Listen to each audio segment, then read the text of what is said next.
በእውነት ፈጣሪ እንደዚህ ጨካኝ ነውን? እስኪ ዛሬ ቆም ብለን አንድ እጅግ ከባድ ጥያቄ እንጠይቅ። በእውነቱ የዓለማቱ ሁሉ ፈጣሪ አክራሪ ሃይማኖተኞች እንደሚያስተምሩት አይነት ጨካኝና ምንም የማይረዳ አምላክ ነውን? በየሶሻል ሚዲያውና በየአደባባዩ አክራሪ ሃይማኖተኞች ስሜታዊ ሆነው የሚጮሁት፣ የሚከራከሩት፣ የሚያስፈራሩት፣ የሚያስጠነቅቁት ሁሉም አንድ አቋም አላቸው። እሱም ፈጣሪ የሚቀበለው እኔ የሚከተለውን ይህንን አንድ ሃይማኖት ብቻ ነው። ከዚህ ሃይማኖት ተከታይ ውጪ ያለው በቢሊዮን የሚቆጠር ሕዝብ በሙሉ በቅንነትና በበጎነት ቢኖር እንኳን የተከተለው ሃይማኖት የተሳሳተ ስለነበር ወደ ዘላለማዊ እሳት ይጣላል በማለት ይከራከራሉ።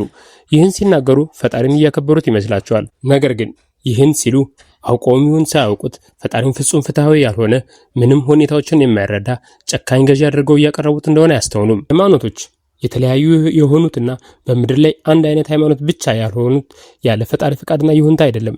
ፈጣሪ ካልፈቀደ በቀር በዚች ምድር ላይ አይደለም በቢሊዮኖች የሚቆጠሩ ሰዎች ነፍሳት የሚገዙበት ሃይማኖት ሊመሰረት ከሰማይ አዕዋፍት ሁሉ አንዷ እንኳን ያለ እርሱ ፍቃድ በሰይፍ እንደማትወድቅ ቅዱሳን መጻሕፍት ያስተምራሉ።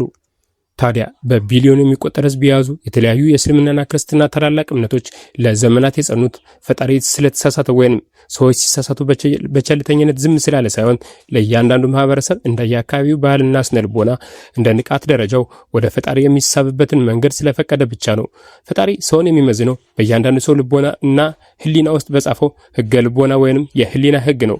በአማዞን ጫካና በሌሎች የሃይማኖት አስተምሮ ባልደረሰባቸው ቦታዎች የሚኖሩ ግለሰቦች፣ ማህበረሰቦች ስለ ቅዱሳን መጻሕፍት አስተምሮ ባይሰሙ እንኳን በውስጣቸው በተቀመጠው ህገ ልቦና ፍቅር፣ ርህራሄና በጎነት ካለ ሰውን የማይበድሉ ፍትሐዊና ቅን ሰዎች ከሆኑ ጽድቅን፣ ክፋተኛ፣ ውሸታም፣ ሌባ፣ ገዳይ፣ ጨካኝ፣ በደለኞች ከሆኑ ደግሞ ፍርድን ሊቀበሉና እነዚህ ሰዎች በሃይማኖታቸው ሳይሆን በህገ ልቦና ተግባራቸው ፍርድን እንደሚያገኙ ግልጽ ነው።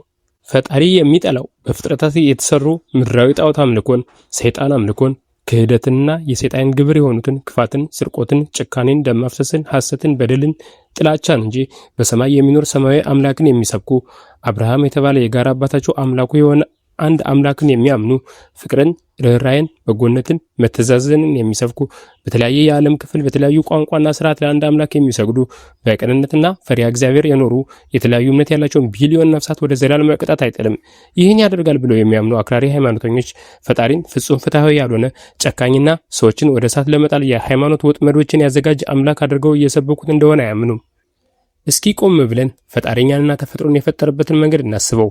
የምድር ላይም ሆነ የባህር እንስሳት፣ አዕዋፍት፣ እጽዋትና አበቦች በየዝርያቸውና በባህሪያቸው እጅግ ብዙና የተለያዩ ሲሆኑ የሰው ልጆችን በተመሳሳይ በበርካታ ቋንቋና ባህል ስብጥሮች የተፈጠረ ሲሆን ለምሳሌ ኢትዮጵያ ውስጥ የየራሳቸው ቋንቋና ባህል ያላቸው ከ80 በላይ ብሔረሰቦች ያሉ ሲሆን በዓለም አቀፍ የዲሞግራፊና ሊንጉስቲክ ጥናት መሰረት በዓለም ላይ ወደ 7100 የሚደርሱ ቋንቋዎችና ከ5000 እስከ 7000 የሚደርሱ የተለያዩ ብሔር ብሔረሰቦች እንዳሉ ያሳያል። ታዲያ ይህን ሁሉ ልዩነትና ስብጥር የፈጠረ አምላክ የሰው ልጆች የሚገዙበትንና እርሱን የሚያመልኩበትን መንገድ እንደየ አካባቢያቸውን የተሰበከላቸው ትምህርት መሰረት የተለያየ ቢሆን ይህ ፈጽሞ አይሆንም ሊባል አይችልም። እናም እንላለን እምነት እንጂ ሃይማኖት አያድንም።